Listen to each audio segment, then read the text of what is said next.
Hi everybody, I'm Pastor Chrissy, and it is Wednesday, so I am bringing you a Psalm in the Woods. I want to say a special hello to the folks from Old South Church in Hallowell.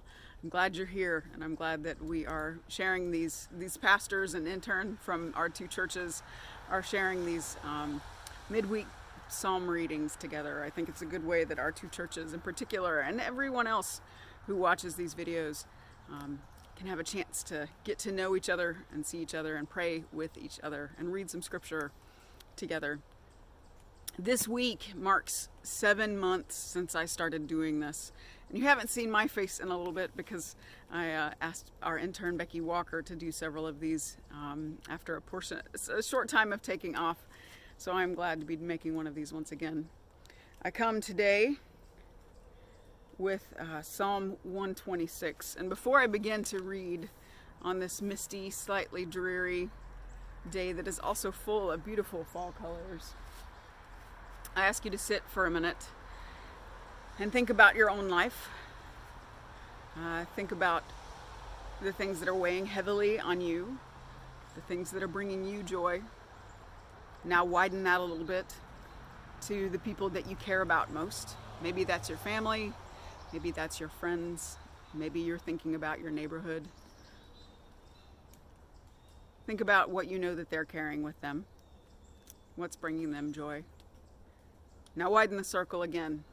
Imagine your county, all the people you don't know, all the people you do know and maybe don't like very much. What are the things that are weighing on them? What are the things that are bringing them great joy? And now widen it up to the state. Here in Maine, what is burdening people? What is bringing people great joy? Maybe think about here in the United States, here in the Northern Hemisphere, here in the Americas, here in the world. What is bringing people great joy? And what is a burden that they're having to carry? One burden is this ongoing COVID-19 pandemic. It is still not safe where we live, if you're watching this and you're not in Maine, to have very large gatherings, though they think it's safer to have larger gatherings than they did 2 weeks ago.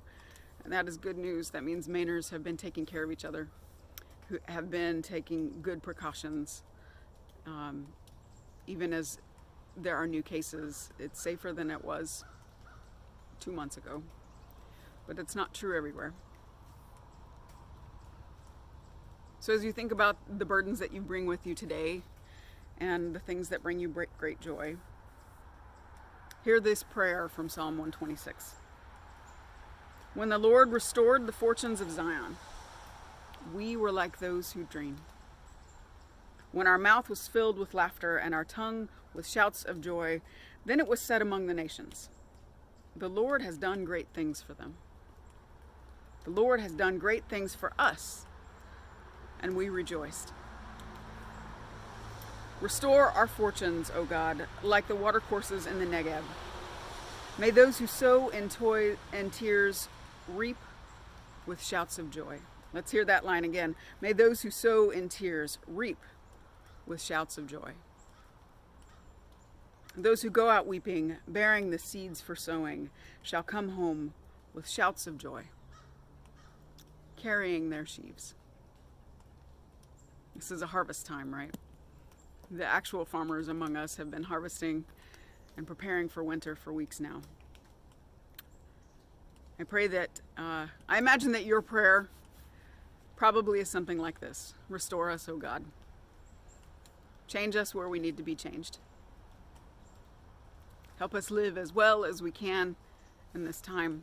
Inspire us to do better. Help us take care of each other.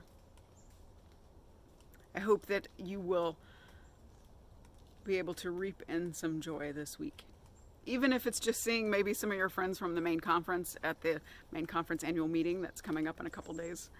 Maybe it will just be a phone call from somebody you love. Or maybe it'll be a walk in the beautiful fall woods, if you are in a place where it is fall and you have some woods.